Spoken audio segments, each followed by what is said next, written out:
I'll give an introduction separate. I'll do that tomorrow. So we'll just get started here. Well, Chuck, thank you for coming on the podcast with me today. I was reviewing back today. You and I, 14 years we've known each other. I got to Perry, Oklahoma in January of 2006. And I think basically we really struck up a relationship through the unfortunate moment of burying your father. And that's kind of how we got to know each other. We've traveled around the world literally with each other since. I don't know about you, but I could probably spend an entire episode of us talking about the Africa things that we've. Amazing. Great tips. You know, I was there as you were already president of the bank, or CEO. Zach's the president. You're the CEO. You became mayor of Oklahoma, mayor of Perry. You want to be mayor of Oklahoma, mayor of Perry, and then a little time off from that, you spent in national banking issues and opportunities there, and now you are Senator Chuck Hall. Let me just ask this. I kind of know the answer, but for the sake of our audience, what made you or caused you, if there's a single event, to want to be in politics? Sure. Well, first of all, Aaron, let me just say how nice it is to be talking to you again. We miss you here. Greetings from Oklahoma. Greetings from Perry. You were a really good friend of mine and have been for a long time and continue to be. And you're right. I was going through a pretty dark season with the loss of my father. And giant of a man. Yeah, well, he was something special. But you were there for me when I needed somebody, and I found out that you and I have a lot in common. In a host of different areas. Mm-hmm. So what got me interested in politics? Well, you mentioned a little bit when I got out of school. I'm a third generation community banker. So the bank's been in the family since 1920. I was a rebel of the three kids. I had no desire to go into banking whatsoever. But because of the family banking background, I got a call from the Oklahoma Bankers Association. A friend of mine there said that his director of government relations was going to retire, and he wanted to replace somebody that had an understanding about banking and banking issues. And I didn't know anything about politics. I didn't know what a director of government relations was. I didn't know that it was, that it's also known as a lobbyist. I had no idea that evil term, lobbyist. I had no idea. So I took the job just because it sounded cool. Like it had business cards in the title. And so I spent 5 years at the state capitol lobbying on behalf of the banks in the state of Oklahoma. And we were going through a couple of real interesting times back then with the Interstate Bank Branching Act and the De Novo Bank Branching Act. And so it was kind of nice for me to single-handedly, literally push those pieces of legislation through the Oklahoma legislature, and then ultimately be signed by the governor. So, and as you're well aware, I did that for 5 sessions, and I really loved it. I mean, I loved, as the old saying goes, there's 2 things that you never want to see made, and that's sausage and legislation. Once I figured out how legislation was made and was kind of part of the process, it kind of got in my system, Mm-hmm. But I did get a call from my father, and he said, "Listen, son," he said, "something's happening to me. Don't really know what it is. I can't remember names. I can't remember places. Your mother and I have been to the doctor. It could be senility. They're talking about this. They call it, maybe he couldn't even pronounce it, but it was like Alzheimer's. He was really kind of Back then, we had no idea. Yeah, we had no idea. But he said, if you ever had an interest in coming back, I really need somebody to be by my side as I go through this. And I went to my boss at that time at the OBA, who's a good Christian man, and I said, I'm loving what I'm doing here. I mean, I'm really loving. I had a young family. I was married with a 3-month-old baby, and I said, I really love what I'm doing here, but I got this call from my father, and he said, let me make it easy on you. You're fired. And of course, that was his way of saying, look, family comes first. I mean, Sure. You got to get back. So I came back to Perry, worked side by side with my father for the next 5 years before he was committed to a memory care ward, and took over as chairman and CEO, and really kind of got involved there. So to circle back around to where I'm at today, I needed to be fed. I needed politics, right? And so I became a treasurer of the city of Perry, 2 terms as a city councilman and then 2 terms as mayor. And that wasn't enough for me. I had to get involved on the state and federal side in the Mayor's Council of Oklahoma and the Mayor's Council of the United States, and ended up being vice chair behind Jim Couch, who was the city manager for the city of Oklahoma City. And so I learned a lot about municipal government. Developed a good relationship with our state senator at that time, a lady by the name of AJ Griffin, who was a tremendous representative, state senator for this district.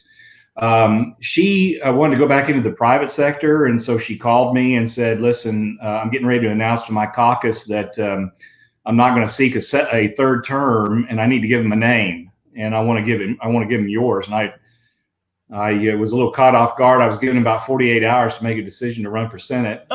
Wow. But, through a lot of prayer and discussion and time, talking it through with my immediate family, and then my brother and sister and the board of directors here at the bank, we decided that we could make it work. And so I was blessed to run for Senate, and won relatively easily, and we're off and running, and hopefully making a difference for the state of Oklahoma. 2 years in of a 4-year term is where you sit right now, right? That's right. Yeah. What's been the best, worst kind of parts of being senator? Let me ask it this way: what is something that has happened that you didn't know was going to happen as a senator? Yeah. So. Probably on the best side of it is how genuinely good most state senators and representatives are. I mean, they inherently want to make a difference, in the state of Oklahoma.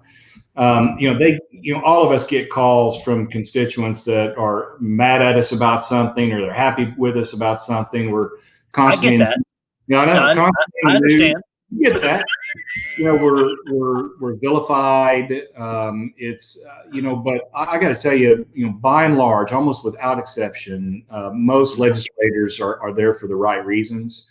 I've enjoyed very much the relationships that I've developed. This is a pretty tight fraternity. There's only 48 senators. It's a pretty tight. We'll start our 58th session of the Oklahoma legislature in February of this year of 2021, and so they're biennial sessions. So there's only been about 27 classes in the state of Oklahoma's history. And so it's quite a little fraternal organization that you develop lifetime friendships, and then of course the people around the district are really truly amazing. So that's the upside to it. There's plenty of downside. Oklahoma is a pretty conservative state, as you're well aware, for the most part, and so I see the conservative liberal divide widening, and that kind of creates issues. Oklahoma is very diverse in its economy, a lot of rural versus urban issues. The population base is really centered around 3 counties in the state of Oklahoma.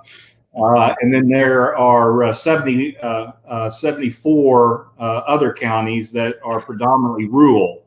Yeah. And so the majority of the counties are rural, but the population is urban, and that kind of creates creates issues. And then probably finally the other thing that has not always been fun is a lot of the power is kind of centered in politics, in leadership. And I've always been one that my foot is always in the water somewhere. And when the power is kind of centered around, the pro tem or the Speaker of the House, or the appropriations chairs, it can get a little frustrating, and things don't move at quite the speed that I wasn't seeing move when I was mayor. So there's a lot of good, and there's some that's not so good. But hey, you take it all as it comes. Absolutely. Now, I remember years ago, before you were mayor, we had a standing weekly meeting, and you had come to me and said, Aaron, I want more out of this thing in my relationship with God and Christ, and I just remember those wonderful times that we every week we went through the Master Life study, the Disciples Cross, and all of that, and it was a really wonderful moment to just watch us both really grow and develop as we went through that together. And I say all that to say that you've been a dedicated follower of Christ for a number of years. And there are some that would say true faith and politics cannot coexist. Now, I don't agree with that. I think that we need people of faith in politics. It's why I was on your team as you were running for mayor. I wanted to be in the room with you and help you, through all those things. But what has been your experience, or what would be your response to those that might say that people of faith are weak-minded and you can't really lead politically? And you've heard it. I mean, yeah. What? No, I could not disagree with the statement that politics and faith can't coexist. I cannot disagree with that more. Mm-hmm. Aaron, as you're well aware, everybody believes in something. Right. Exactly. Everybody believes in something. There are the Christians that believe in, that believe in God and faith, and we follow His word and we do discipleship. There are others that believe in the things of this world or in other religions. So there is a faith in all aspects of politics. It may just not. It may not always be the faith that that we're aligned to. So I think it's a great point to make that everybody believes in something. Mm-hmm. I ran on a faith-based initiative when I ran for mayor, and I carried that through to state senate. You have to.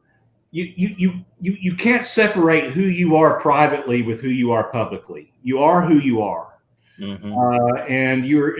As I mentioned at the top of your show, we're shaped as individuals, and if the moment, particularly in politics, the moment that you decide that you're going to be somebody at 23rd and Lincoln in Oklahoma City at the state capitol, and then somebody different at home, you're making a big mistake. And I think faith allows us to do this.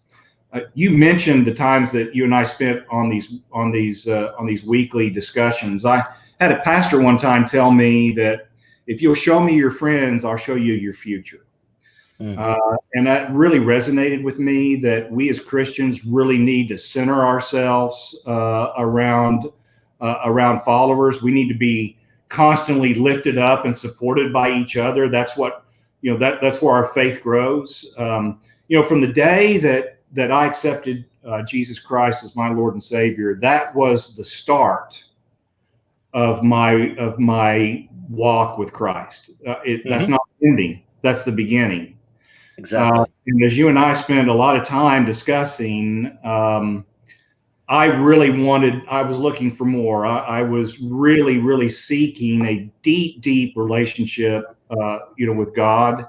And I was really seeking what my purpose was. And if you'll remember, you and I spent a lot of time. I would break down to the point of tears. I would just say, I feel like, and my biggest fear, and you helped me through it. My biggest fear was that I would get the call and I wouldn't hear it.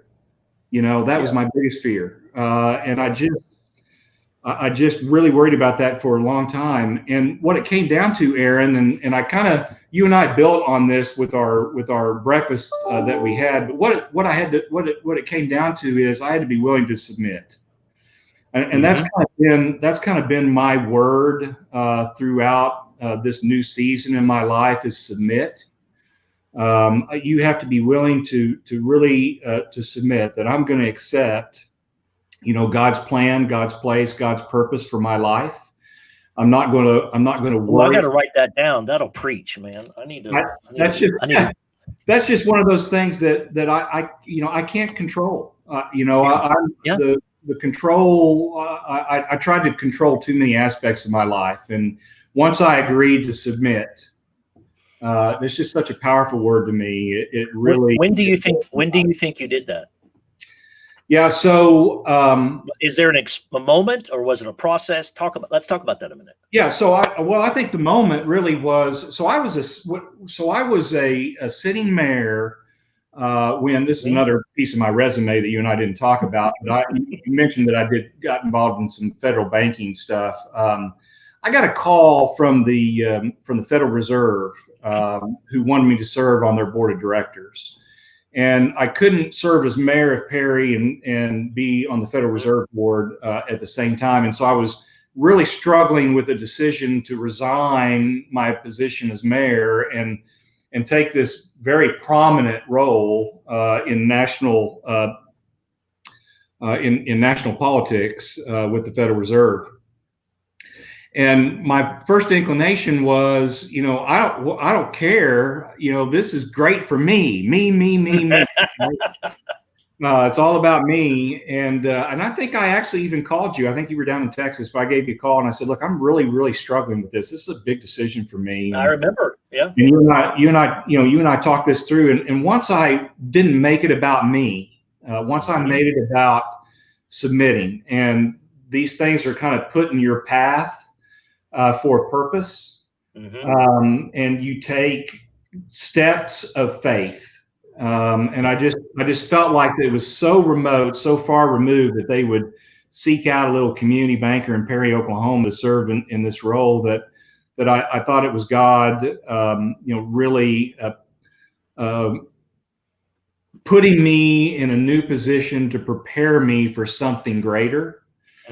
And coincidentally, I think it was the Oklahoma State Senate. And I mean, let me tell you, don't misunderstand me, Aaron. I don't feel like I was called by God to be governor or state senator, or I think I was called by God to submit and to be a witness and to allow Him to put me into places where I can forward, his mission.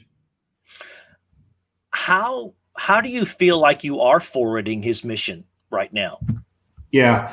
So the Oklahoma State Senate, a tight little fraternity, of course, and I didn't start it by any stretch. I mean, it would be a lie to say that I started. But we have a weekly Bible study that I take an active role in, and I enjoy very much. Remember, show me your friends, I'll show you your future.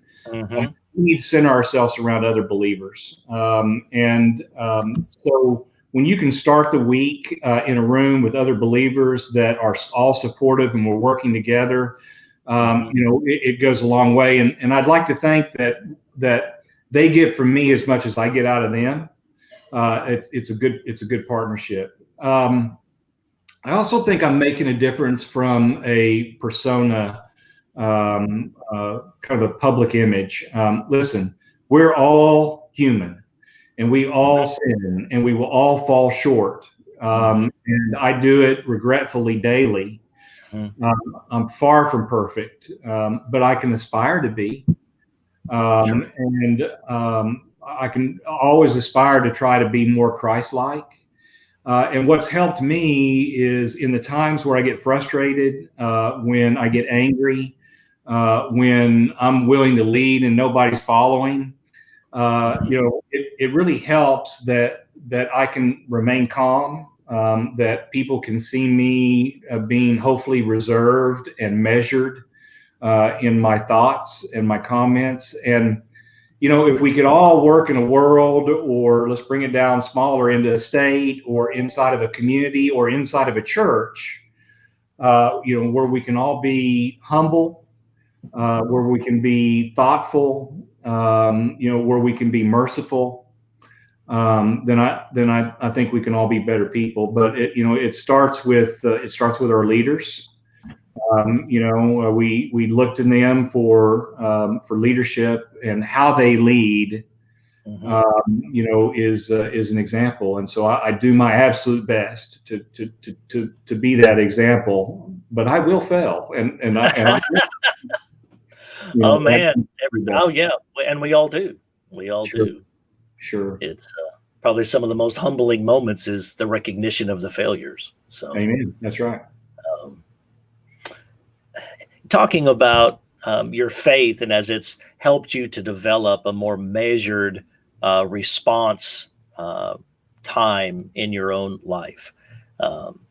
When you're in those committee meetings, or you're on the debate floor, sometimes or maybe here in 2 years when you're having to debate for your seat again, it takes sometimes, especially I mean, and I don't know, help me understand, at the legislative level, sometimes those meetings, you've got to have quick responses, and the measured responses get overlooked. So how do you find a balance between the need to push with the need to also not push? I mean, where do you find that balance? Well, it starts with a lot of prayer, number one.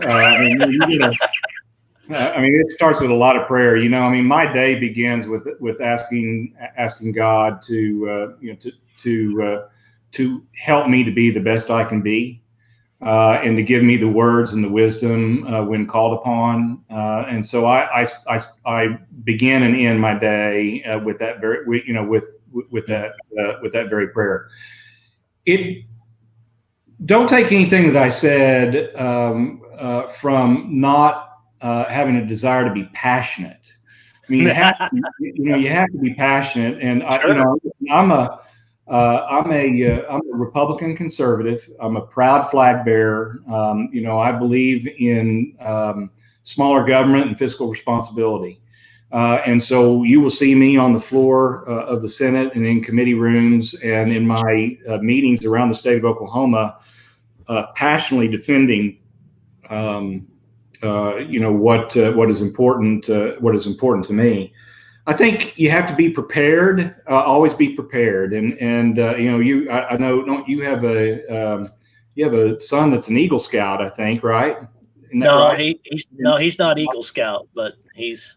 But the Boy Scout motto was to always be prepared, and I think you got to be prepared in politics. I'd like to think that I never go on the floor and prepare and debate or be in a committee meeting that I haven't prepared, and that always helps. I think a lot of times we'll reach an anger point when we feel like that we're not getting our point across, effectively.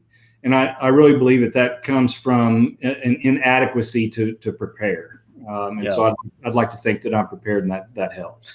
I'll tell you something I learned from you when I was in Perry, because you and I would talk a lot. And one of the things that I learned from you was that you never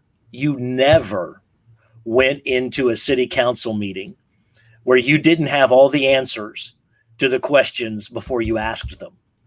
That's exactly right. I mean, that's exactly right. You never ask a question that you don't know the answer to, or that you don't know how it's going to be answered. Number one, you're right, Aaron. I pretty much knew how every council meeting was going to go, every vote was going to go before. And I don't mean that in an arrogant sense. Yeah. It's just that speaks to the level of preparation. And I learned that from you on the like committee levels and church work and state work that I've had opportunity to as well, that this trouble happens when you haven't prepared properly.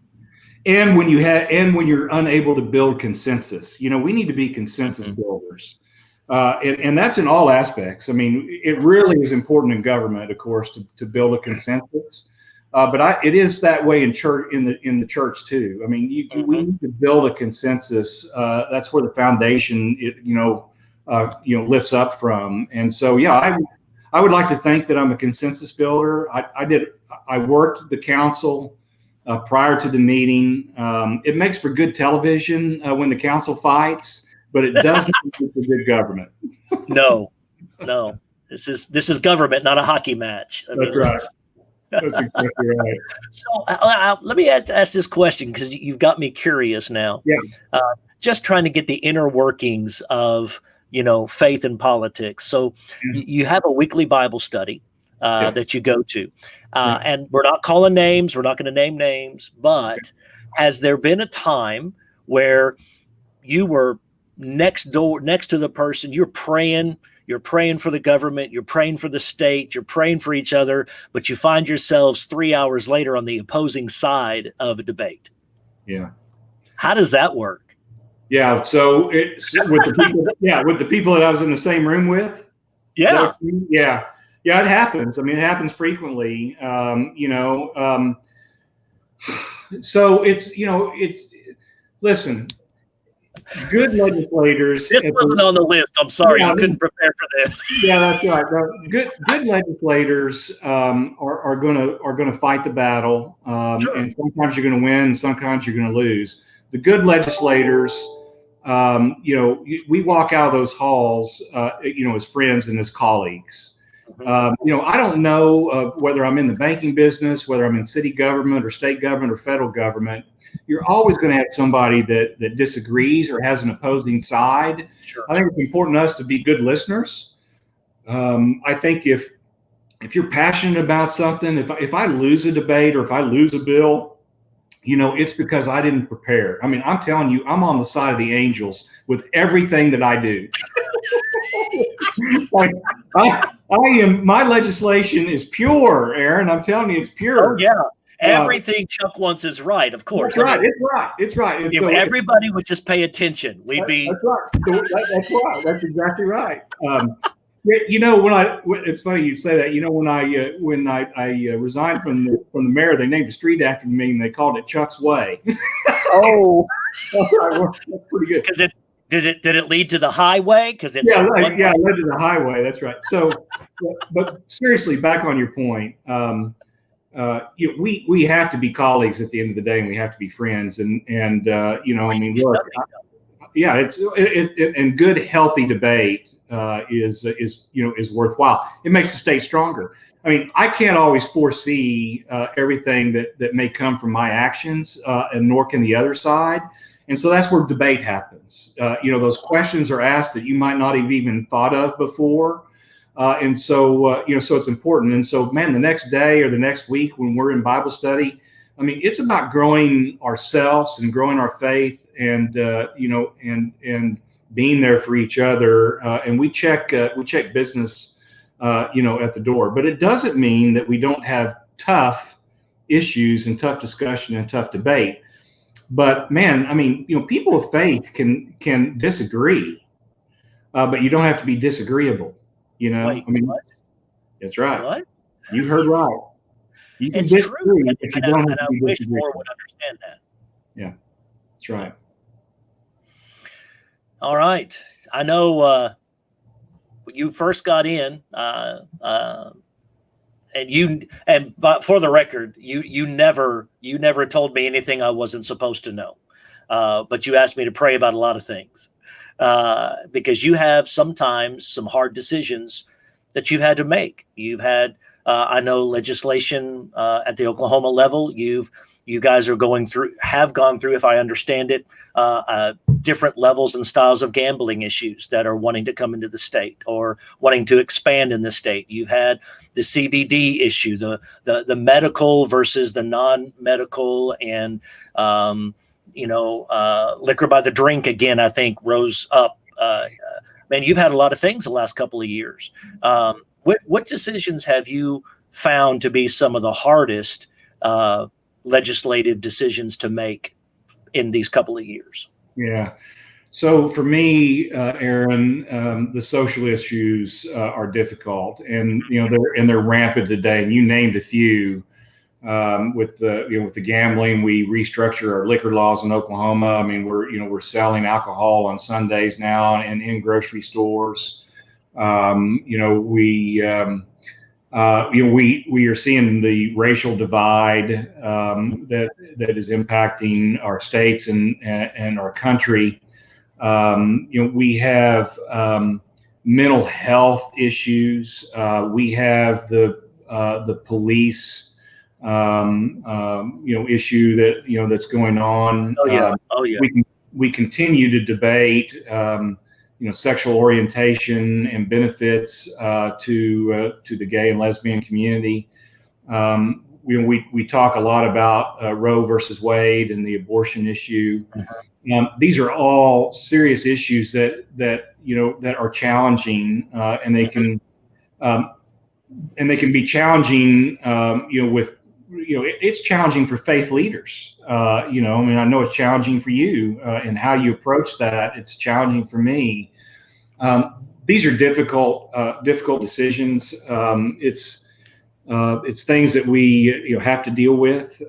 People are looking to us for answers and clarity, so we'll take them as they come. I can't overemphasize the power of prayer. There was a season in my life where I didn't look to God first. Mm-hmm. I thought I could handle it myself. I can make these decisions. And you build up such an angst, such an anxiety over time and we're back to that word submit. You have to lay it at the feet of God. From the smallest problems that you have to the largest problems in this country, in the state of Oklahoma, you have to lay it at his feet. And you got to tell yourself, Father, this is just bigger than me. Use me as your humble servant. I will be there to do whatever you ask of me, but I submit this to you. This is just far bigger than me. And that's what I do on a regular basis. I've taken votes that I felt like that were for the good of the state and the good of my constituency. I represent 80,000 constituents, and they come from all races and creeds. They come from different wealth classes. They're Republicans, they're Democrats. They're conservatives, they're liberals. We have independents, and it can be difficult to be all things to all people, and that's why we said what we did. That at the end of the day, you're shaped by who you are, and I don't plan to ever get away from that. I now know that I have a plan and a purpose, in this world, and I don't want to blow it by not being, who I am when it comes to the tough decisions. Absolutely. You're allowing faith to change you and to challenge you every day. Yes, sir. Some would think that that's reserved for the elite, or that's reserved for the preachers or the ministers. What would you have to say as a word of encouragement to what some might call the everyday Joe on why faith is important in their everyday life and not just on their Sunday life? Yeah. So, 7 days is a long week. You know what I mean? It's 24 hours and 7 days a week is a long week. Man, we all have trials and tribulations that we go through, and there could be the smallest little things. I mean, it could be how you're going to pay for your kid's college education. It could be a marital situation. It could be an addiction of some sort. We all have issues, and it doesn't matter where you come from or who you are. And so, my word of encouragement to anybody that's listening is just develop that relationship, develop that friendship with our Lord. I just find it so soothing. You can't always accept everything that somebody tells you or anything that you read in the newspaper or see on the news. But what you can trust in is the Word of God. Mm-hmm. You can trust in it, and I just find it so soothing to have a conversational relationship. And maybe I don't know that I can overkill this, the power of prayer. And another thing that I would tell everybody is you don't have to have the flowery prayers. Nope. In fact, I think it's biblical that God would rather you have a one-on-one conversation with Him than pray out loud in the masses. Mm-hmm. And you and I talked about that at great lengths, and I actually have conversational prayers with God. I don't use a bunch of whereas and thous, and I'll sit down and I'll say, God, I cooked this meal this evening, and I want you to bless it to the nourishment of my body, but please do not make me sick. And don't let me, but you really helped me, Aaron, in a conversation. It's okay to have a conversation, with somebody that should be your best friend, should be your confidant, should be your Lord and Savior. Have a conversation, and I do it daily, regularly. We should always be in a spirit of prayer. And I try to do that. I always try to be, in a spirit of prayer. But it's okay just to be yourself. I mean, I'll tell you, if you could tape some of the prayers that I have with God, man, we have a lot of arguments, God and I do. We really do. You got to be honest. And maybe I'm talking too much about this, but you got to be honest. You go, God, I'm struggling with this decision, and and my human side, my selfish nature wants to go this way, and I'm driven in that direction. And man, I need you to step in. I need you to step in and show me the error of my ways, and allow me to continue to submit. I just love those kind of conversations, and they can last for hours and hours. I think roll it over in your mind as you go through. Well, yes, but I won't divulge. You and I have had some really, really deep, heavy discussions, but you and I have both had a period in our lives where we really had a battle with the devil. And where it is literally a war, and it can go on for hours, it can go on for days. And I've shared with you that I had my battle, and it went on for about 14 hours, a real war. And I just think that I think the devil wants us to fail. I really do. I think he wants us to fail, and will do everything possible and use everything possible to make that happen. And I just think you battle back with the power and the sword of prayer. I have this vision. I just have this vision of every time I get into a position where I'm really struggling, that there's just a horde of angels behind me with swords drawn, and they are protectors. And fighters, and it just makes me feel good inside. And when you think of the issues that you and I both deal with on a regular basis, and I get into a difficult scrum sometimes, My mind just goes back to sitting in the back of a European van in a desert town in Africa, driven by a guy that we don't know where he's taking us, Isn't that the truth? He was taking us to some back road city. We're like, I remember you and I looking at each other going, we may die today. I don't know what's going to happen. Right. We learned so much from that trip, Aaron. And I'll tell you, man, if people are not involving themselves in some form of missions work, I mean, it doesn't have to be on the other side of the world. I mean, you can do mission work across the street or in your church. But when I think back about the mission work, particularly in West Africa that you and I did together, one of the things that really touched me and my heart were seeing the men and boys walk around holding hands. Yeah. And I asked our interpreter, I said, "What's that all about?" I mean, we don't see that in our culture.